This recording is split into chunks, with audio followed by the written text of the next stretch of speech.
Hello and welcome to whatever the this is. With the Liberals leading in the polls, week one of Canada's general election finally found its perfect campaign trail metaphor.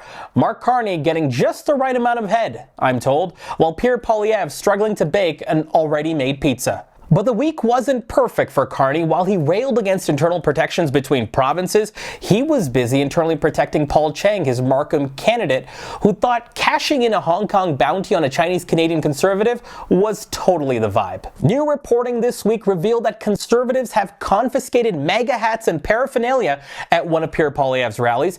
In a statement later, it was confirmed, however, that these items would be returned to senior staff. And finally, fresh off her trip to visit her work husband Ben Shapiro, Alberta Premier Danielle Smith is now taking credit for his anti-tariff statements.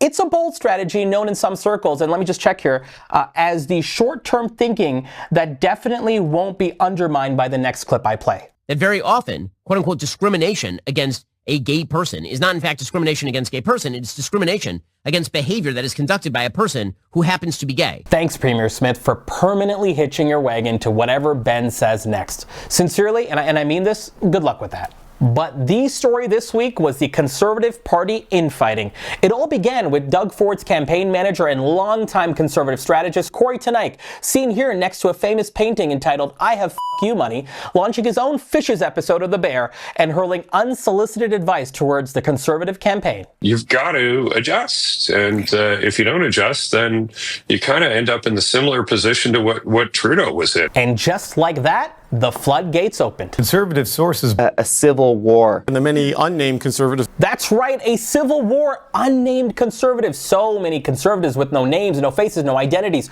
People who have simply been handed to the Conservative Party in service of the ground game and I assume lower corporate taxes. And now, they've had enough. They're saying this campaign sucks. They allege bullying. Their campaign right now is like a Roomba with a superiority complex, bumping into the same baseboard over and over. Sure, you're cleaning up one part of the house really well, but you might be ignoring the fact that your son is playing in a pile of garbage in the living room. So how did the Conservatives get here? The Conservative campaign is like the Hawks. No, not the Chicago Blackhawks. I mean the Hawks from the Mighty Ducks movie. You know, the evil team Gordon Bombay used to play for? The Hawks were always going to win. They had a game plan. They were supposed to win. They were assholes. And it turned out people liked well-funded assholes in dark jerseys coached by Shooter McGavin. But then one day they ran into a problem. A big problem. A team that knew how to take advantage of their luck. A team with heart. A team with Goldberg, the knuckle puck. A team with Charlie. But most importantly, what the Hawks didn't wager for was a spry 60-year-old former banker.